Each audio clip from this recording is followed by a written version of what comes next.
ब्रह्मांडात अशा काही वस्तू आहेत ज्या साक्षात ईश्वराच्या अंशातून निर्माण झाल्या आहेत. आपण मंदिरात जातो, बेलाची पाने वाहतो, फुले अर्पण करतो, पण एक वनस्पती अशी आहे जिचा संबंध थेट महादेवाच्या क्रोधाशी आणि त्यांच्या अथांग करुणेने जोडलेला आहे. ती म्हणजे काळा धोत्रा. सामान्य धोत्रा तुम्ही पाहिला असेल, पण हा गडद जांभळ्या खोडाचा आणि काळपट छटा असलेल्या फुलांचा काळा धोत्रा तंत्रशास्त्रात आणि अध्यात्मात अत्यंत शक्तिशाली मानला जातो.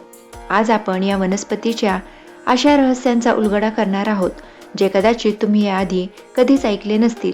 मंडळी, सर्वात महत्त्वाची गोष्ट, या व्हिडिओच्या अगदी शेवटी मी तुम्हाला काळ्या धोत्र्याचे असे 5 प्रभावी तोडगे सांगणार आहे जे तुमच्या आयुष्यातील आर्थिक चणचण, घरातली सततची भांडणं आणि शत्रूचा त्रास कायमचा संपवू शकतात. त्यासाठी व्हिडिओ शेवटपर्यंत नक्की पहा. प्रथम पाहू काळ्या धोत्र्याची उत्पत्ती कशी झाली. शिवपुराणात उल्लेख आहे की समुद्र मंथनातून जेव्हा हलाहल विष बाहेर आले तेव्हा सृष्टी जळून खाक होऊ लागली. महादेवांनी ते विष प्राशन केले.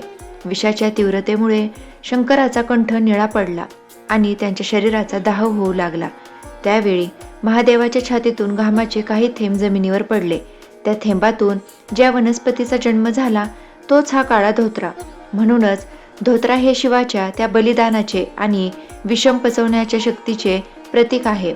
आपण जेव्हा शिवाला धोत्रा वाहतो तेव्हा आपण आपले काम, क्रोध, लोभ, मोह, मद आणि मत्सर हे 6 विकार जे विषासमान आहेत शिवाला अर्पण करत असतो. धोत्रा हा 2 प्रकारचा असतो, काळा धोत्रा आणि पांढरा धोत्रा. तंत्रशास्त्रात काळ्या धोत्र्याला महाकाल स्वरूप मानले जाते. पांढरा धोत्रा सात्विक पूजेसाठी वापरला जातो, तर काळा धोत्रा हा तामसिक ऊर्जा शांत करण्यासाठी आणि अडथळे दूर करण्यासाठी वापरला जातो. याच्या फुलांचा जांभळट रंग हा शनी आणि राहूच्या दोषांना शांत करण्याची शक्ती ठेवतो असे मानले जाते. ज्या लोकांच्या आयुष्यात गुप्त शत्रूंचा त्रास आहे किंवा ज्यांना वारंवार नजर लागते त्यांच्यासाठी काळ्या धोत्र्याचे मूळ अत्यंत प्रभावी असते. असे मानले जाते की याच्या मुळाला पुष्य नक्षत्रावर अभिमंत्रित करून जर घरात ठेवले तर घरातील वास्तुदोष आणि नकारात्मक ऊर्जा कायमची नष्ट होते. अघोरी आणि तांत्रिक साधनेमध्ये विशिष्ट मंत्रांच्या जपासाठी काळ्या धोत्र्याच्या बियांचा उपयोग केला जातो, ज्यामुळे मानसिक शक्ती एकाग्र होते. जर तुम्हाला जीवनात खूप मोठा अडथळा येत असेल तर श्रावण सोमवारी किंवा महाशिवरात्रीला एक विशेष उपाय सांगितला जातो. काळ्या धोत्र्याचे एक फूल आणि फळ घेऊन त्यावर चंदनाने आपले नाव लिहून ते शिवलिंगावर अर्पण करावे. यामुळे रखडलेली कामे मार्गी लागतात अशी भाविकांची श्रद्धा आहे. काळ्या धोत्र्याचा संबंध महाकालाशी असल्याने तो अकाल मृत्यूचे भय दूर करतो असेही मानले जाते.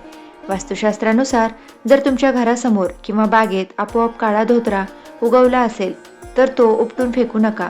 हे शुभ लक्षण मानले जाते की त्या जागेवर भगवान शिवशंकरांची कृपा आहे. हे झाड घराच्या मुख्य दरवाजाच्या उजव्या बाजूला असणे हे संरक्षण कवच मानले जाते. यामुळे घरातील लोकांचे आरोग्य सुधारते आणि धनवृद्धी होते. मंडळी, आता आपण अशा काही विशेष तोडग्यांबद्दल बोलणार आहोत ज्यांचा उल्लेख आपल्या प्राचीन ग्रंथात आणि परंपरेत आढळतो. पहिला उपाय म्हणजे रखडलेली कामे पूर्ण होण्यासाठी. जर तुमचे एखादे काम बऱ्याच काळापासून रखडले असेल किंवा त्यात वारंवार अडथळे येत असतील तर कोणत्याही सोमवारी किंवा शिवरात्रीला काळ्या धोत्र्याचे एक फळ घेऊन त्यावर चंदनाने तुमची इच्छा लिहा. हे फळ शिवलिंगावर अर्पण करा आणि ओम नमः शिवाय या मंत्राचा 108 वेळा जप करा. असे मानले जाते की यामुळे कामातील अडथळे दूर होऊन यश मिळते. दुसरा उपाय नजर दोष आणि नकारात्मकता दूर करण्यासाठी. जर तुम्हाला वाटत असेल की घराला कोणाची नजर लागली आहे किंवा घरात नेहमी कटकटी होत आहेत तर काळ्या धोत्र्याच्या झाडाचे एक छोटे मूळ आणून ते गंगाजलाने स्वच्छ करा. त्यानंतर ते काळ्या कपड्यात बांधून तुमच्या मुख्य दरवाजाला बाहेरून लटकवा. यामुळे बाहेरील नकारात्मक ऊर्जा घरात प्रवेश करू शकत नाही. तिसरा उपाय आर्थिक अडचण आणि दारिद्र्य दूर करण्यासाठी. तंत्रशास्त्रानुसार पुष्य नक्षत्राच्या दिवशी काळ्या धोत्र्याच्या झाडाची पूजा करून त्याचे छोटेसे मूळ घरी आणावे. हे मूळ तिजोरीत किंवा जिथे तुम्ही पैसे ठेवता तिथे लाल कपड्यात गुंडाळून ठेवावे. यामुळे अनावश्यक खर्च कमी होतो आणि आर्थिक स्थिरता येते अशी श्रद्धा आहे. चौथा उपाय असा की मानसिक शांतता आणि भीती घालवण्यासाठी. ज्या व्यक्तींना रात्री भीतीदायक स्वप्ने पडतात किंवा अज्ञात भीती वाटते त्यांनी काळ्या धोत्र्याच्या झाडाच्या मुळाचा छोटा तुकडा आपल्या उशाशी ठेवावा. यामुळे मनातील नकारात्मक विचार दूर होतात आणि शांत झोप लागते. शेवटचा 5वा उपाय शत्रुबाधा निवारणासाठी. जर गुप्त शत्रूंचा त्रास असेल तर काळ्या धोत्र्याच्या फुलावर शत्रूचे नाव काजळाने किंवा शाईने लिहून ते फूल निर्जन ठिकाणी असलेल्या शिवलिंगावर किंवा पिंपळाच्या झाडाखाली अर्पण करावे. यामुळे शत्रू शांत होतो आणि त्याचा त्रास कमी होतो. हे सर्व तोडगे श्रद्धेचा भाग आहेत. हे उपाय करताना कोणाचीही वाईट करण्याचा हेतू ठेवू नका. तसेच काळा धोत्रा हा विषारी असल्याने तो कोणत्याही उपायात खाण्यासाठी किंवा शरीराला लावण्यासाठी वापरू नका.